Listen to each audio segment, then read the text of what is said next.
Di na natin kailangan magbiyahe pa para makapag-sightseeing lang sa tulad kong kapos ng pira. Dito na lang ako sa YouTube nagsa-sightseeing at nalaman ko uli dahil dati ko nang alam na marami talagang mahirap sa Pilipinas, hindi makapagtayo ng ganitong bahay. Ng ganito oh.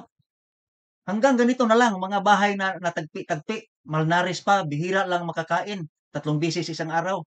Alam ko dahil ang ibang mga kababayan natin na may malasakit ay nag-ikot upang makakita ng mai-vlog at ang content ay ang pagtulong sa poorest among the poor. Kaya shout out po sa kanila.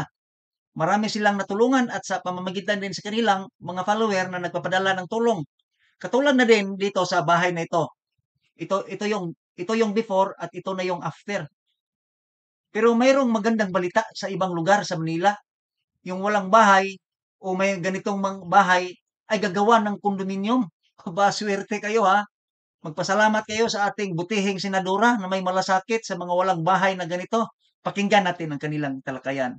So here is, pag kinumbine po natin yung mga tried and tested na housing programs natin, tulad ng CMP, tulad ng GLAD, plus itong 4PH na isinusulong natin with government guarantee, masasagot yung housing backlog natin, pati sa mahihirap, pati particular sa Las Piñas. So paano po natin tutugunan yung problema? They cannot afford the condominium. I'm telling you.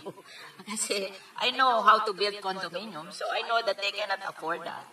Ang ayoko lang naman, mawalan sila ng opportunity to have land.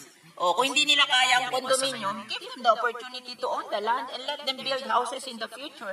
Yun namang kanilang houses, meron silang houses, ililipat lang nila doon sa lupa na allocated for them. We have seen it.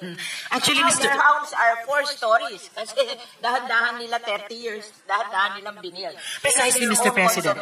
Yes, Mr. President. Yung sinasabi po ng gentlewoman, yun po yung pinupuntahan ko, na given yung best practice natin sa CMP, yung best practices ng ibang mga informal sector communities sa GLAD, na pwedeng mag-combine yun dun sa components ng 4PH, na ito nga, gaya ng sinabi nyo, over time, naging 4 stories. So, yun po ay consistent dun sa mid-rise na condominium na sinasabi. Na, I hear the good gentlewoman, Mr. President. Tama naman sana para affordable lang. I-tie up sa pag-ibig pero karamihan sa mahihirap hindi qualified. Tama din sana na isubsidize sa LGU pero kung hindi pumayag ang LGU, o di ba paano kung mag-change administration pero nabuo na ang kontrata para na namang nabudol sa tig 20 pesos per kilo ng bigas. Mga informal settlers, kung doon din magtatayo ng mga halimbawa medium-rise condominium, sila rin mismo ang titira doon. So it's in obedience pa rin.